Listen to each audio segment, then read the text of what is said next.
Salut les rêveurs. Alors aujourd'hui on se retrouve pour une nouvelle vidéo. Alors aujourd'hui on se retrouve pour la deuxième vidéo de ma chaîne. Alors déjà je voulais commencer par m'excuser si je paraissais pas naturelle. Je pense que pour les autres vidéos je vais paraître plus naturelle, mais c'est juste que là c'est la deuxième vidéo de ma chaîne, du coup vous comprenez, je suis un peu timide quoi. Donc voilà. On se retrouve pour le premier épisode d'un concept que j'ai inventé. Donc c'est une série d'épisodes qui s'appelle Drôle de personnage. Donc en gros, à chaque épisode, je vais débattre sur un personnage de la guerre des clans. Je vais dire si je le trouve bien ou non, si je le trouve intéressant ou pas. Du coup, voilà. C'est la première vidéo, donc je pense que ça va être assez court. Je vais pas pouvoir beaucoup donner mon avis, mais bon, je vais essayer quand même. Donc on va commencer parce que ça fait plusieurs fois que je réessaye de tourner cette vidéo, donc voilà. Je perds beaucoup de batterie et voilà. Donc je vais essayer de me dépêcher.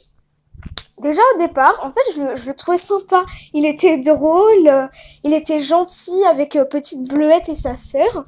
Et même quand elle détruisait sa réserve, il était pas fâché. Après, c'est sûr que leur mère, elle s'est occupée de faire le boulot à sa place, quoi. Mais après, c'est les mères. Hein. Mais il s'était pas énervé, franchement, il était super sympa avec elle. Et puis après, il a commencé à devenir fou. J'ai commencé à le trouver bizarre. Déjà, quand il a dit oui, je vais prendre la voix de Dumbledore.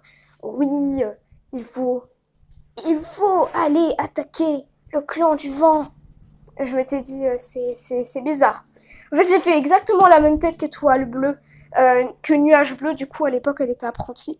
Vous voyez, dans le livre La prophétie d'Étoile Bleue, elle faisait une tête bizarre. Elle se disait, c'est louche tout ça. Et moi, je faisais exactement la même tête et je me disais exactement la même chose. Mais bon, je me disais, bon, les guérisseurs, on va le laisser faire. Franchement, j'ai pas mon mot à dire, donc voilà. Du coup, on l'a laissé faire. Sauf que c'était vraiment pas gentil de sa part d'attaquer le clan du vent. Enfin, je me disais, non, en fait, Plume d'Oie. Non, c'est pas gentil, ça. C'est vraiment pas gentil. Même si le guérisseur du clan du vent, il est méchant, c'est pas gentil, en fait. Non, vraiment pas. Surtout que à cause de lui, la mère d'Étoile Bleue, elle est morte. Et lui, c'était sa sœur. Et pourtant, il s'en foutait complètement. Je trouvais ça un petit peu louche. Mais bon.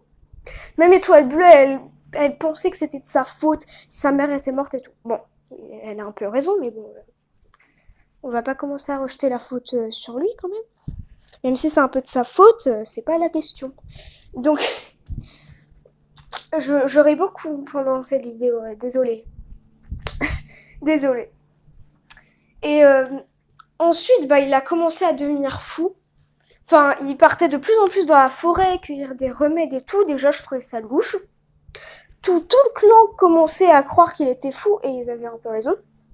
Et quand c'est une des reines qui a mis bas, et lui il s'en fichait. Lui, il laissait son apprenti faire. C'était le premier accouchement de son apprenti. Et lui, il le laissait faire. Lui, il se baladait, tel un petit chaperon rouge, dans la forêt, à cueillir ses remèdes, à jouer les grincheux en faisant gna gna gna dans la forêt. Pendant qu'il y a son apprenti qui essayait de faire naître les petits d'une reine, mais bon. La reine, elle aurait pu mourir. Je suis sûre, si la reine, elle était morte, il aurait dit « Oh, une reine perdue, 10 de retrouver. Hein. Il y en a tellement, hein. C'est pas grave hein, s'il y en a une qui meurt. » Je suis sûre, il se serait dit ça. Voilà. Donc, ça se fait pas quand même. Enfin, être ton apprenti, non. Plume d'Oie, va falloir se ressaisir, là. C'est pas bien de laisser son apprenti comme ça en plan. Voilà. Et même, je trouvais ça bizarre, en fait. Désolée, je vais vous spoiler tous les hors-série, hein, vraiment. Je suis là, je vous spoil la prophétie d'Étoile Bleue. Je suis là, je vous spoil le tome consacré à Étoile Balafré. Oui, désolée, j'oublie tous les noms des tomes et des personnages dans cette vidéo. Je suis vraiment désolée. Vraiment, je vais tout vous spoiler, hein, vraiment. Donc voilà, si... J'ai déjà dû vous spoiler la moitié du tome d'Étoile Bleue, la prophétie d'Étoile Bleue. Donc si vous êtes en train de lire le tome consacré à Étoile Balafré partait de cette vidéo, vraiment. Je trouvais ça bizarre dans le dans le hors-série consacré à Étoile Balafré, qui se balade dans la forêt sombre, comme ça, et qui disent à Étoile Balafré quand il est chaton, qu'il approche sa tête comme ça et qui fait quel drôle de petit chaton, que fais-tu ici? Non mais moi je suis Étoile Balafré, moi je m'enfuis, hein. Je m'enfuis en courant, hein. Je pars, je fuis. Y a pas à approcher sa tête comme ça, y a pas à parler comme ça. Vraiment, moi j'aurais fui, hein, donc voilà. Et en même temps, Plume-Doigt il me fait rire et en même temps je l'aime pas. Donc avant, je crachais sur lui, je disais je le déteste et tout. Et maintenant, bah en fait cette vidéo, elle m'aide à l'aimer. Parce que en fait, avant de tourner la vidéo, je me disais ouais je vais le critiquer pendant la vidéo et tout. Mais en fait je suis en train de rigoler pendant la moitié de la vidéo. Genre en même temps je l'aime pas et en même temps je l'aime bien. En même temps il m'énerve et en même temps il me fait rire. Je sais pas. Donc voilà, je trouve que c'est un personnage bien écrit, intéressant, drôle, mais assez effrayant. Et je l'aime pas trop, mais bon. Voilà, c'était mon avis sur Plume-Doigt.